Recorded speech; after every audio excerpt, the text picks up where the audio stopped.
습니다.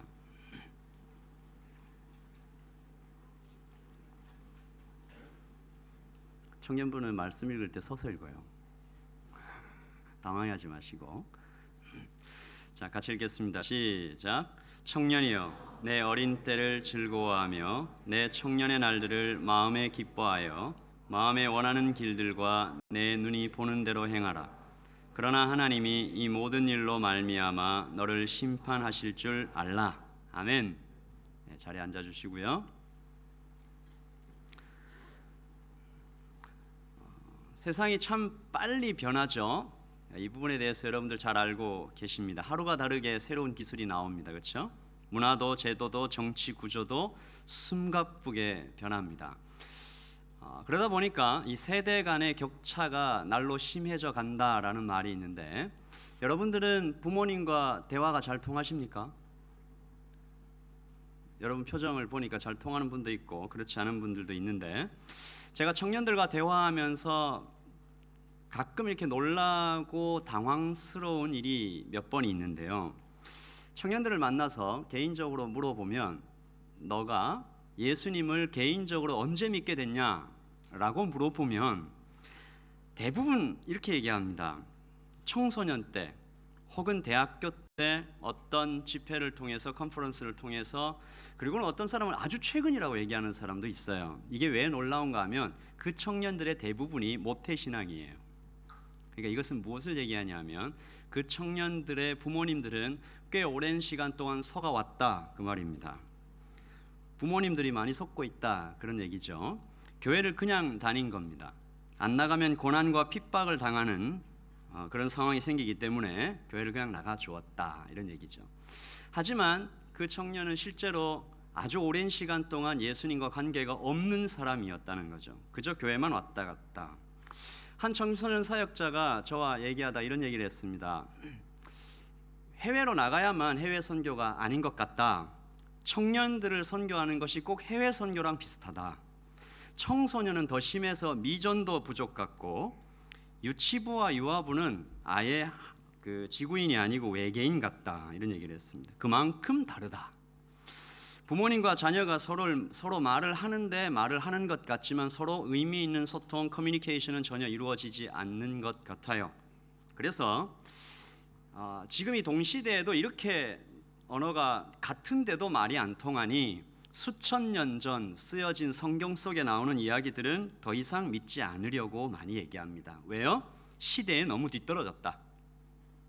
지금이 어떤 시대인데 그때와 지금은 너무나 다르다. 그래서 성경 속에 나와 있는 교훈들을 지금에 적용할 때 아주 어려움을 느끼는 사람들이 많습니다. 그런데요, 세상이 많이 변한 것 같긴 한데 사실 사람의 본질이 많이 변하지 않았습니다.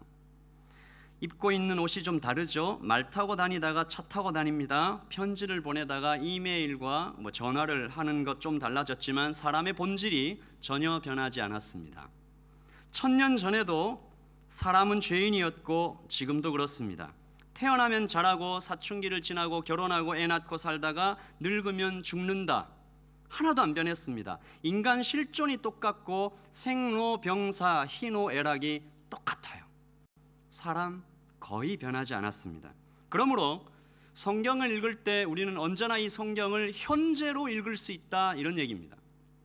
사람을 만드시고 그 본질을 꿰뚫어 보시는 하나님께서 자기 형상을 닮아 사람을 만드시고 그 사람에게 변하지 않는 수천 년 혹은 수만 년이 지나도 변하지 않는 진리를 모아서 성경을 우리에게 주신 것이죠. 1000년이 아니라 수만 년이 지나도 이 속에 담긴 진리가 변할 리가 없습니다. 먼지 하나도, 글자 하나도 빛을 잃지 않는다, 이런 말입니다. 그런데 그 성경 속에 담긴 깊은 진리, 빛을 보기 위해서는 우리가 좀 작업을 좀 해야 돼요. 이 작업이라고 얘기해서 좀 오해가 있을지 모르는데, 먼지 속에 누군가 여러분들이 집 청소를 하다가 다락방을 이렇게 막 청소를 하는데 먼지가 꽉 차 있는데 거기에 한 100만 불 정도가 파묻혀 있어요. 그러면 여러분들이 어떻게 할 것 같아요? 먼지 속에 있으니까 이렇게 생각합니까? 열심히 파겠죠. 먼지를 걷어냅니다. 그래서 그 안에 있는 가치를 드러나게 하겠죠. 말씀을 읽는다는 것은 마치 그와 같습니다. 먼지를 걷어내는 것과 같아요.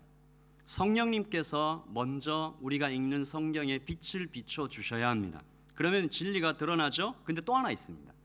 그것만 있는 것이 아니라 말씀을 해석해야 됩니다. 모세가 그때 그 장소에서 의도했던 바로 그 의미를 찾아내는 작업, 이 작업이 필요하다는 것을 우리는 이것을 성경 해석이라고 얘기합니다. 어리석은 자들은 성령의 조명과 진지한 해석도 없이 말씀을 읽고 그리고는 이렇게 얘기합니다. 너무 딱딱하다, 못 읽겠다, 시대에 뒤떨어졌다. 마치 이것은 무엇과 같은가 하면 오렌지를 껍질째 씹어 먹고는 오렌지는 너무나 쓰고 딱딱한 것이다 라고 결론을 내려버리는 것과 같아요. 3000년 전에 한 왕이 있었습니다. 이 왕은 지금까지 존재했던 그 어떤 사람들보다도 더 많은 것을 한 몸에 지녔던 사람입니다. 돈이 엄청나게 많았어요. 제가 다 계산은 못 해봤지만 아마 만수르보다 많지 않을까. 맨체스터 시티의 구단주로 유명한 사람입니다. 아실지 모르겠지만 이 왕은 어쨌든 돈과 권력을 넘치게 가지고 있었고요. 특별히 하나님의 축복으로 얻은 지혜는 상상을 초월할 정도였어요. 그가 바로 여러분 잘 아시는 솔로몬 왕입니다. 지금도 많은 사람들이 그가 행했던 한 재판을 솔로몬의 재판이라고 부르면서 여전히 많은 이들을 감탄케 하는 지혜로 회자되곤 하죠. 전도서가 오늘 여러분들이 읽은 이 전도서가 바로 그 솔로몬 왕이 적은 책입니다. 학자들은 이 책을 전도서라고도 읽게 하지만 다른 별명을 붙여놨는데요. 솔로몬의 회개라고 붙여놨어요. 왜냐하면 이 왕은 1000명이나 되는 왕비들이 있었는데 그 왕비들과 함께 또한 이방 여인들과 함께 육체적인 정욕을 막 즐기다가 어느 날 하나님 앞에 불려가 책망을 받은 거죠. 이것을 여러분들이 솔로몬 왕이 직접 이렇게 그런 얘기가 아니고 하나님께서 그에게 회개할 마음을 주셨다는 거예요. 책망을 받고 이 책을 쓴 것이 아닐까라고 추측을 하기도 해요. 실제로 그래서 이 전도서 책은 시작부터 허무하다 이런 얘기를 합니다. 하나님을 떠난 인생이 얼마나 허무한지 얼마나 헛된지 표현하고 있어요. 한번 읽어보십시다. 다윗의 아들 예루살렘 왕 전도자의 말씀이라. 같이 읽읍시다. 시작. 전도자가 이르되 헛되고 헛되며 헛되고 헛되니 모든 것이 헛되도다. 히브리어에는 우리가 얘기하는 비교급 최상급이 없어요.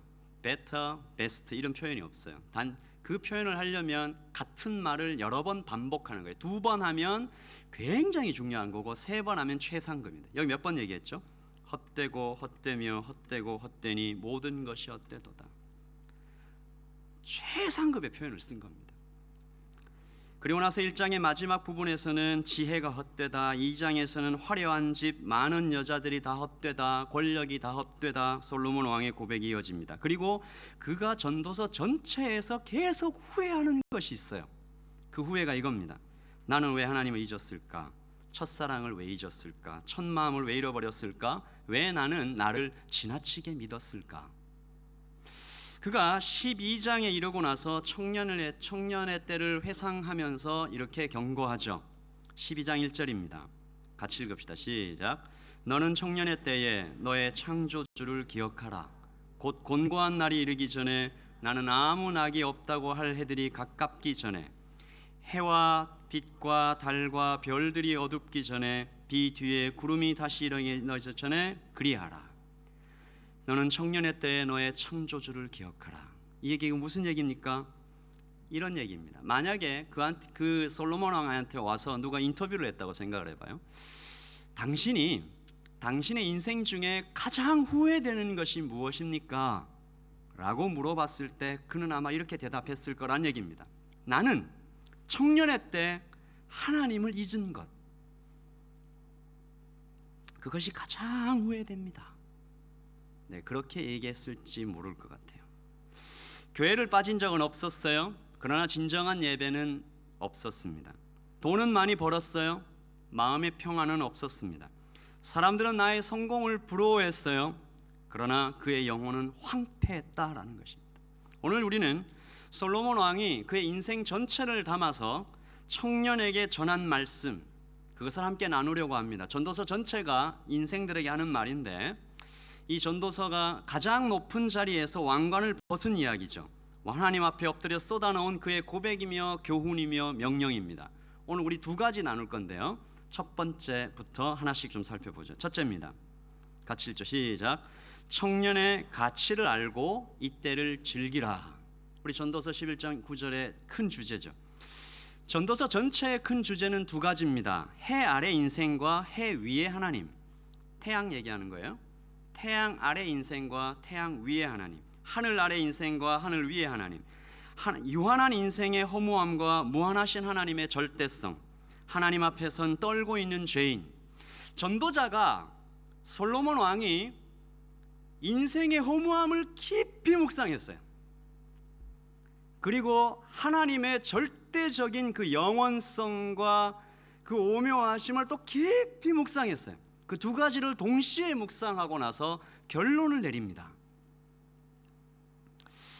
여러분 생각에는, 여러분 고민을 해보세요. 이 두 가지를 함께 깊이 묵상하면 어떤 결론이 나올 것 같아요?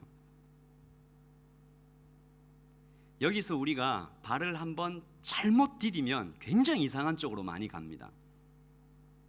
실제로 이것을 깊이 묵상했던 사람들 중에 이상한 쪽으로 많이 갔는데, 대표적인 예가 쾌락주의로 휙 빠진 경우가 있고 허무주의로 간 경우가 있어요.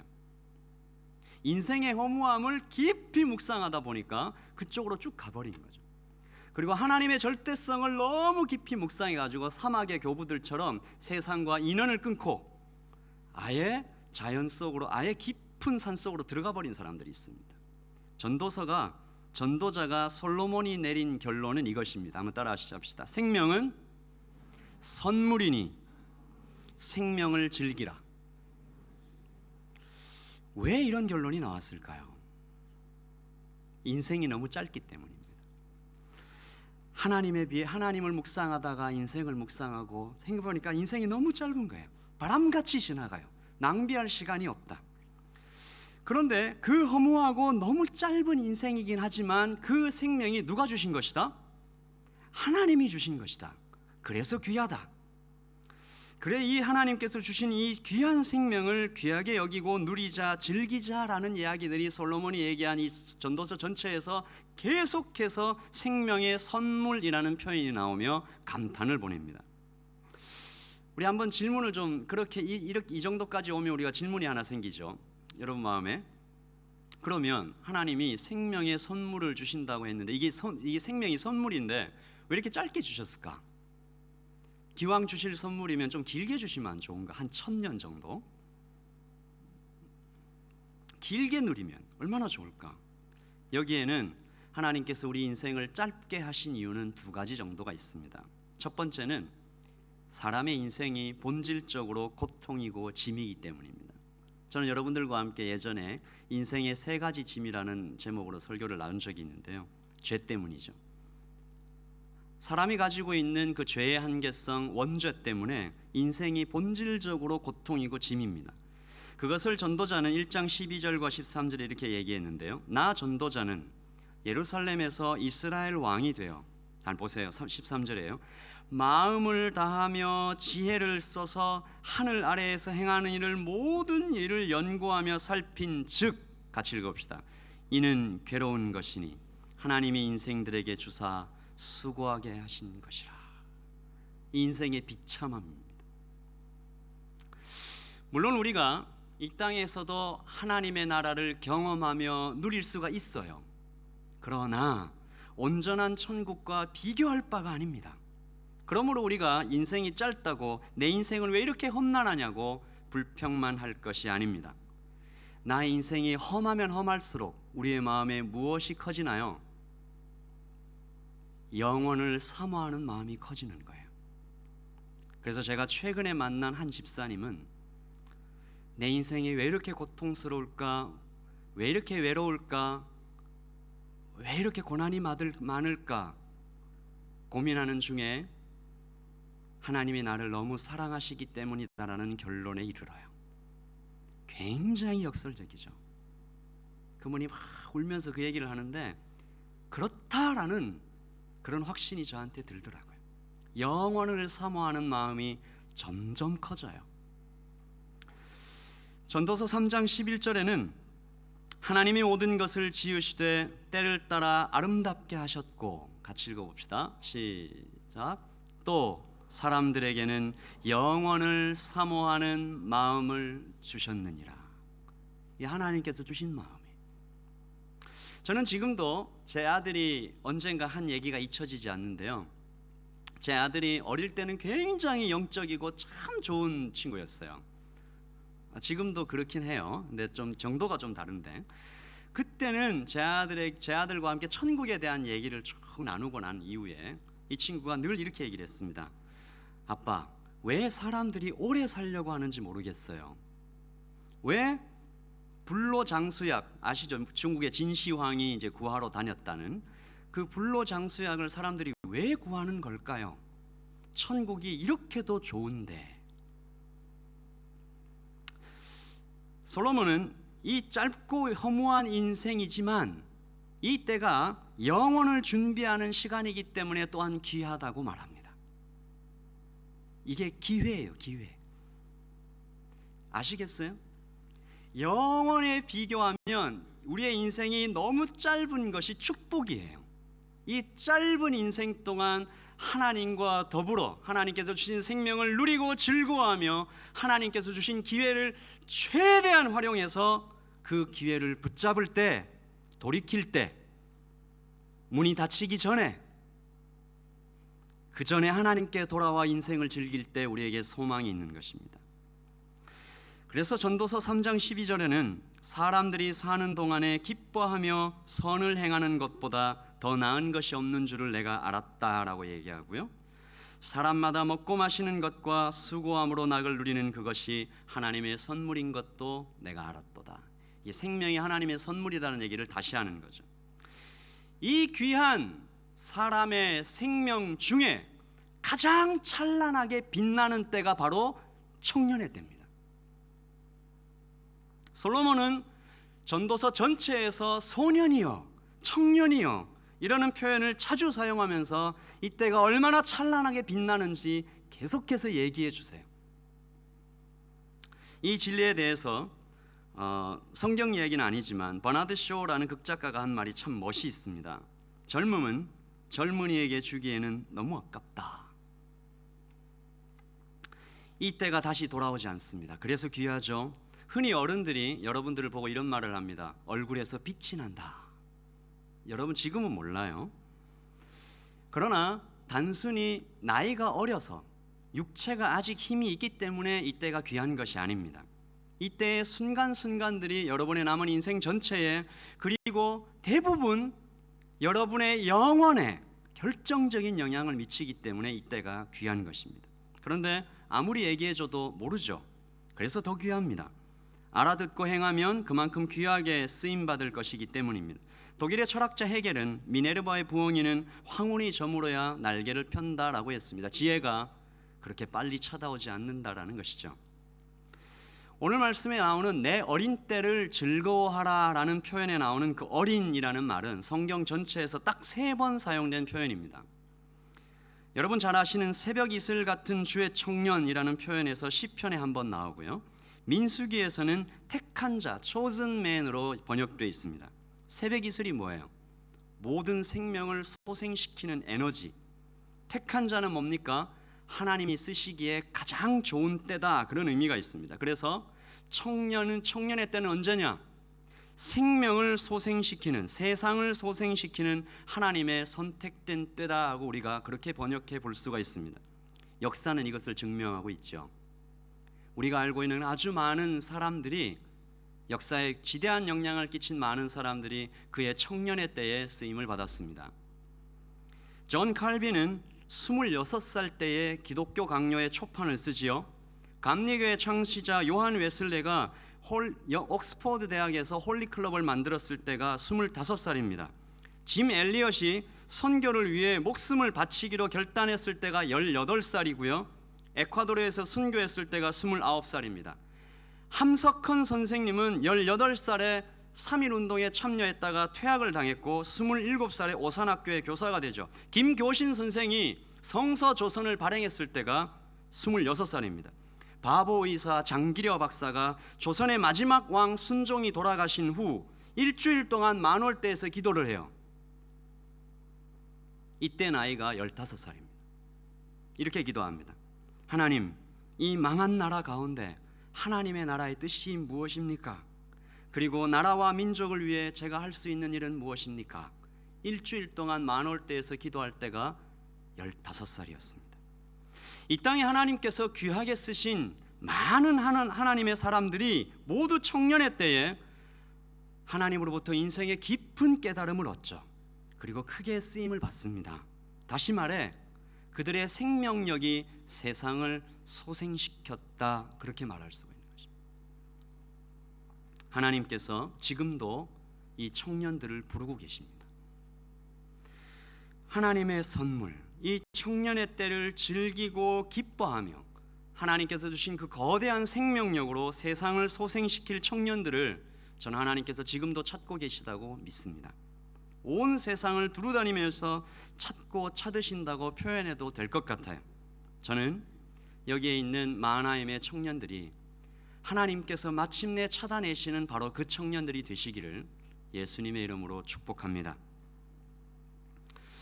저는 최근 몇 년 동안 청년들의 노년화에 대해서 굉장히 안타까워하는 말들을 주변과 많이 나눴습니다. 청년들에게서 생명력을 찾기가 많이 어려워져 가고 있어요. 펄떡펄떡거리질 않아.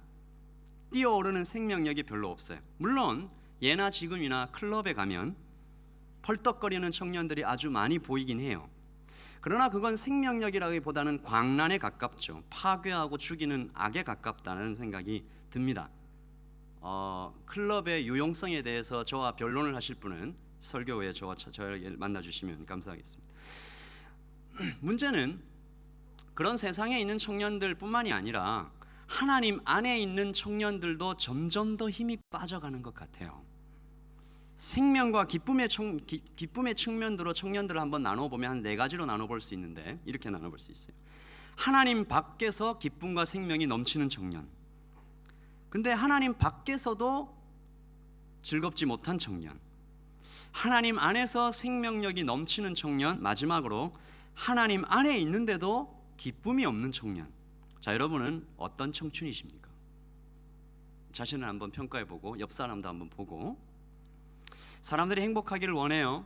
옛날에는 부자 되세요 뭐 이런 얘기를 했습니다. 요즘은 웰빙, 그리고 웰다잉까지 나왔습니다. 행복하고 싶다는 몸부림. 세상은 말합니다. 하나님 안에 있든 밖에 있든 그런 거 상관없이 행복하기만 하면, 생명력이 있기만 하면 되는 거 아닌가? 과연 그럴까?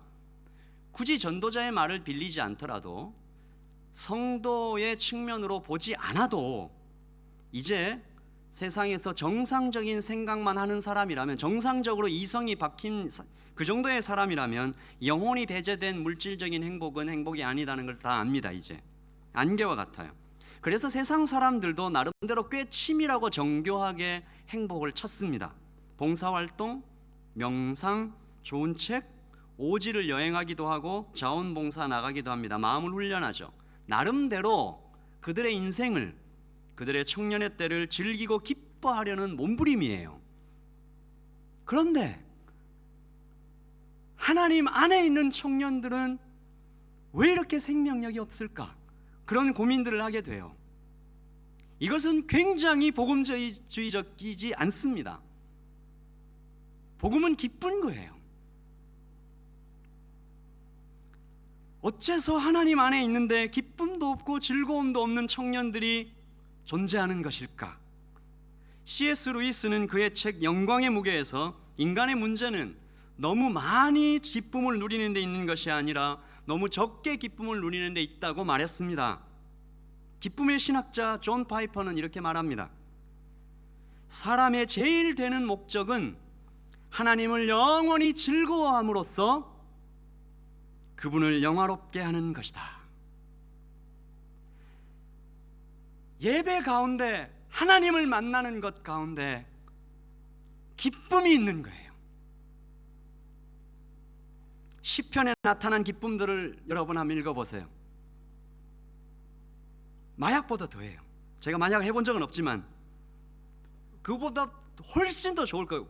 부작용도 없어요.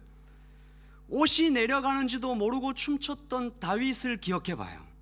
유대인들은 춤과 노래의 민족이죠. 느헤미야는 하나님을 기뻐하는 것이 나의 힘이다 그랬어요. 사도 바울은 그리스도인을 정의할 때 이렇게 말합니다. 잘 들어봐요. 근심하는 자 같으나 항상 기뻐하는 자다. 이게 그리스도인이에요. 이게 정체성이에요. 유대인과 한민족이 많이 닮았어요. 유대인도 이렇게 막 그 축제 즐거워하고 하나님께로부터 받은 것인데 한국도 그런 걸 조금 받은 것 같아요. 신바람의 민족 그러죠. 하나님께서 과연 우리 민족을 그렇게 만드신 것 같아요. 여러분들이 가끔 페이스북에 올리는 파티 사진이나 여행 사진들을 보면 과연 그런 것 같아요. 좋아하는 연예인의 콘서트를 가서 하시는 모습들이나 그리고 축구 시합을 볼 때 열정이 넘치는 것 같이 보여요. 많은 것을 투자해서 축구 시합을 봐요. 그런데 우리의 예배를 한번 보세요. 우리가 드리는 예배를 한번 보세요. 만약에 우리 예배를 누군가 녹화를 해서 한번 본다면 그가 뭐라고 말할 것 같아요?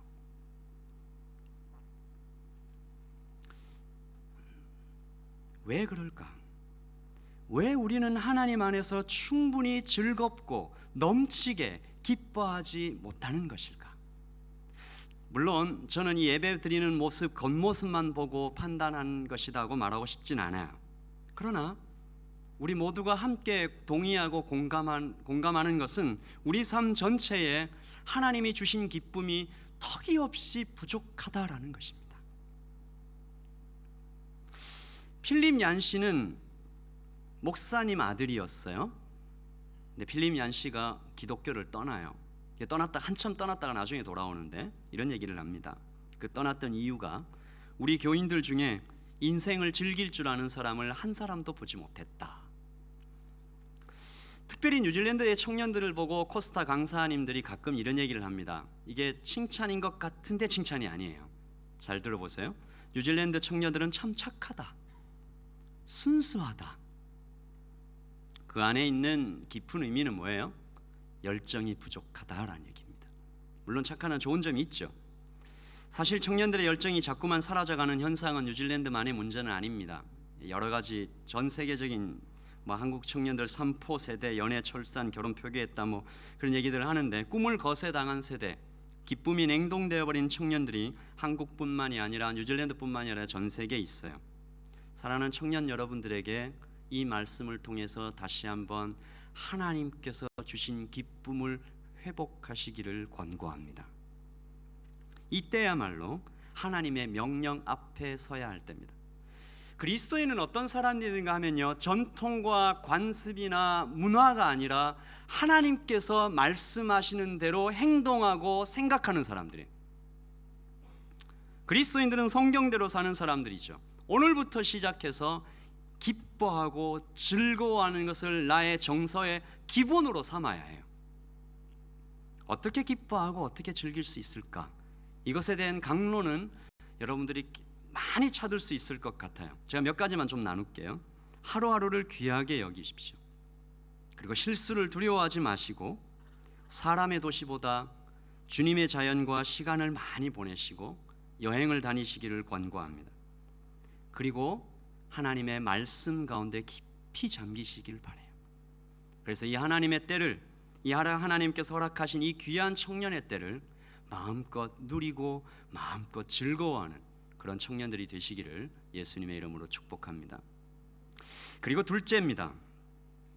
이게 첫 번째 청년의 때를 즐기라는 것과 이 두 번째 하나님의 심판을 알라는 것을 반드시 함께 생각해야 돼요.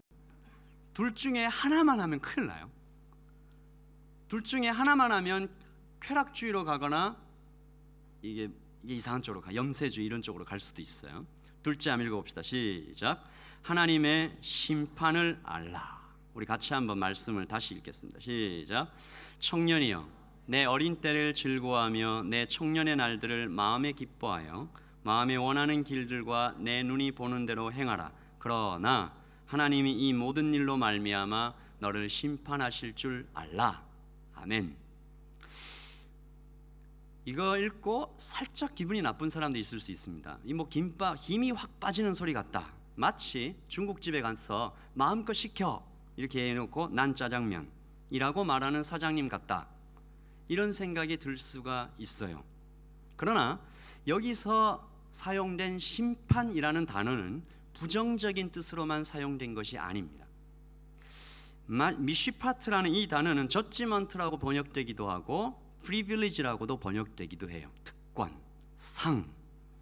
청년의 때를 어떻게 보내는가에 따라 하나님의 책망도 분명히 있겠지만 하나님의 축복도 동시에 약속되어 있다라고 우리가 읽어야 합니다.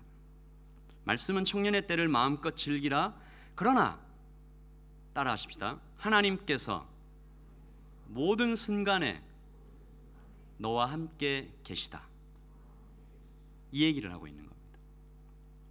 청년의 때를 마음껏 즐기는 그 때에 그 모든 순간에 하나님께서 너와 함께 계시다는 것을 기억하라. 이게 섬찟한 사람이 있습니까?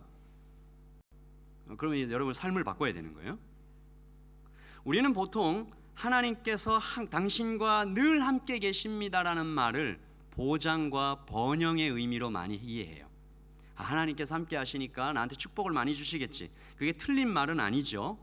하나님께서 우리와 함께 계실 때 하늘의 복을 많이 누리게 됩니다. 그렇지만 우리는 이 말을 두려움으로도 받을 줄 알아야 됩니다. 하나님께서 나와 함께 계시다. 그 말을 축복의 말과 동시에 두려움의 말로도 받을 줄 알아야 되는 거죠. 하나님께서 함께 하신다는 말씀의 무게를 알자. 지금 당장 하나님께서 벌 주시지 않는다고 하나님이 없다는 어리석은 사람이 되지 말자. 하나님 안에 하나님께서 질문하실 때 너는 내가 준 생명을 어떻게 사용했느냐라는 질문을 여러분이 반드시 받을 것입니다. 너는 그 아까운 시간들을 어디에 가장 많이 사용하였느냐라는 질문을 받게 되실 것입니다. 여러분 모두는 이 질문에 대답할 준비가 되어 계십니까? 권위는 권위 아래 있을 때 주어집니다. 온 힘을 다해 일한 사람에게 휴가가 달콤하듯이 순결을 지킨 신랑과 신부에게 첫날 밤이 신비롭고 황홀할 수 있는 것이죠. 금식 후에 먹는 밥이 맛있습니다. 아파본 사람이 건강의 소중함을 알지요. 그러므로 경계가 있을 때, 바운더리가 있을 때 비로소 우리가 자유로울 수 있는 것입니다. 우리는 그렇게 생각 안 하죠. 경계가 아무것도 없이 완전히 아무것도 없을 때 자유로울 줄 아는데 그렇지 않습니다. 하나님의 울타리 안에 있을 때, 하나님 아래 엎드릴 때 비로소 자유가 있는 것입니다. 하나님 아래 엎드릴 때 청년은 비로소 청년의 때를 온전히 즐기고 온전히 기뻐할 수 있게 됩니다. 그러므로 오늘 말씀에 쓰여진 이 심판이라는 단어가 축복으로 때로는 우리에게 두려움으로 동시에 다가오게 되는 것이죠. 하나님 안에 있을 때 비로소 완전하게 기뻐할 수 있겠다라고 얘기했던 이 솔로몬의 고백을 아마 아버지 다윗 왕께서 배우지 않았나라는 생각이 드는데 다윗 왕은 이렇게 노래합니다. 아마 이 말씀을 여러분과 또 한 번 나눌 기회가 있을 것 같은데요. 시편 27편 4절입니다. 같이 한번 읽으시죠. 시작. 내가 여호와께 바라는 한 가지 일 곧 그것을 구하리니 곧 내가 내 평생에 여호와의 집에 살면서 여호와의 아름다움을 바라보며 그의 성전에서 사모하는 그것이니라. 다윗 왕이 최고로 구했던 것, 가장 즐거운 순간이라고 고백했던 것이 바로 하나님과 함께 있었던 그 순간이다라고 고백하는 거죠. 그리고 또한 시편 119편 9절에 다윗은 또 이렇게 얘기를 하죠. 청년이 그 무엇으로 그의 행실을 깨끗게 하리이까. 같이 읽읍시다. 시작. 주의 말씀만 지킬 따름이니이다. 다른 방법이 없다라는 거죠. 청년이 자신을 깨끗게 할 수 있는 방법도 말씀밖에 없고, 청년이 여러분에게 주어진 이 귀한 청년의 때 이 생명을 최대한으로 누리고 가장 즐거울 수 있는 방법도 말씀 안에서밖에 없다. 하나님 안에서밖에 없다라는 것을, 진리를 우리 다윗 왕과 솔로몬 왕은 얘기를 해주는 것입니다. 우리 말씀을 좀 정리를 하겠습니다. 지난주에 우리는 마하나임 공동체가 주를 깨끗한 마음으로 부르는 자들이 되자라고 나눴죠. 우리 공동체가 깨끗한 그릇이 되자, 거룩하자, 주님이 기뻐하시는 공동체가 되자라고 소망했습니다. 그래서 주께서 우리 모두를 이 땅을 변화시킬 귀한 일꾼으로 사용하시기를 기도했습니다. 무엇에 깨끗해야 되냐? 그 깨끗함에 돈도 포함됩니다, 여러분. 주신 것을 감사하고 탐욕과 싸우며 주님을 갈망할 때 승리하는 인생을 살게 되는 것이죠. 하나님 안에서 깨끗한 사람, 그 사람이 곧 오늘 얘기한 청년의 때를 즐겁고 기쁘게 살 수 있는 사람입니다. 그리고 또 그 청년들이 있는 공동체가 주님의 생명력으로 넘치게 되는 공동체가 되겠죠. 우리는 2월 12일부터 있을 수련회를 준비를 하고 있습니다. 이 수련회를 통해서 여러분이 말씀으로 새롭게 세워지기를 우리는 계속 기도하고 있어요. 이것은 가치 전쟁입니다. 여러분이 가치를 어디에 두느냐? 우리는 말은 쉽게 하죠. 나는 하나님께 가장 가치를 둡니다. 그런데 그 가치는 항상 드러나게 돼 있어요. 뭘로 드러나죠? 우리의 행동으로 드러나게 돼 있습니다. 내가 시간을 어디에 쓰느냐, 내가 돈을 어디에 쓰느냐, 나의 생각은 어디에 있느냐. 여러분이 이 수련회를 통해서 하나님 앞에 가치를 드리는 사람들이 되기를 바라고요. 그리고 이 수련회를 위해서 여러분의 시간과 돈과 여러분의 몸과 마음을 헌신하시기를 바라요. 그것이 곧 여러분에게 나타나는 내가 어디에 가치를 두는 사람인가, 이 측정의 도구가 될 수가 있습니다. 여러분 모두 이 예배에 함께 나와서 주님 앞에 예배를 드리고 있습니다. 이 청년의 때에 여러분이 예배할 자리에 나와 있는다는 것은 얼마나 큰 축복인지 모르겠어요. 이 청년의 때에 하나님의 심판이 있을 줄 알고 그 하나님의 때를 귀하게 여기고 즐거워하며 하나님께 가장 큰 가치를 두는 여러분 모두가 되시기를 예수님의 이름으로 기도합니다. 우리 같이 한번 기도하겠습니다.